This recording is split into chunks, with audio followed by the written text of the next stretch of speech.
یہ میری زندگی کی ایک سچی کہانی ہے۔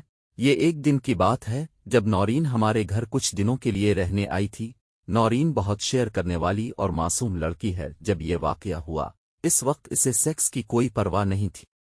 مجھے پتا چلا کہ وہ بہت صحت مند، ہوشیار اور خوبصورت لڑکی ہے۔ اس کے صحت مند جسم کی وجہ سے اس کے چھاتی بڑے سے بڑے ہوتے گئے۔ وہ جب بھی ہمارے گھر آتی میری نظر اس کے چھاتی اور گانٹ پر رہتی۔ نورین میں جس کی عمر 23 سال تھی کے پاس وہ سب کچھ تھا جو وہ چاہتی تھی اور پرکشش تھی۔ اس نے ہمیں ننگے اور گول چودیا جو مجھے اتنا پسند آیا کہ اس نے میرے سامنے اپنی چوت چاٹنا شروع کر دی اور مجھے پاگل کر دیا۔ میں جب بھی اس کی چوت کو دیکھتا ہوں مجھے لگتا ہے کہ اس کی شلوار اتار کر اس کی چوت کو دباتا ہوں اور اسے چومتا ہوں۔ اتنی خوبصورت اور پرکشش ہونے کے باوجود وہ ہمارے گھر کا کام ایک ہی دنیا میں کرتی تھی۔ میں اپنے کمرے میں اپنے کمپیوٹر پر XXX فلم دیکھ رہا تھا۔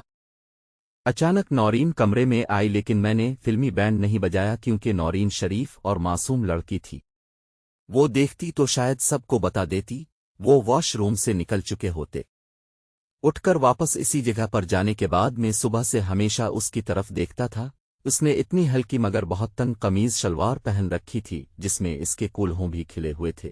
میرے ذہن میں ایک خیال آیا کہ مجھے یاد نہیں آ رہا موبائل گرنے کے بعد نورین کے قریب موبائل کی بیٹری گر گئی۔ نورین نے اپنے کپڑے بیڈ اور موبائل پر رکھے۔ بیٹری مجھے دینے کے لیے وہ میرے قریب آئی۔ میں نے اس کے جسم کی لذت محسوس کی جو مجھے ہمیشہ سے پاگل بنا رہی تھی۔ میں نے موبائل میں بیٹری ڈالی اور کہا شکریہ نورین۔ نورین کی نظریں کمپیوٹر کی سکرین پر پڑیں۔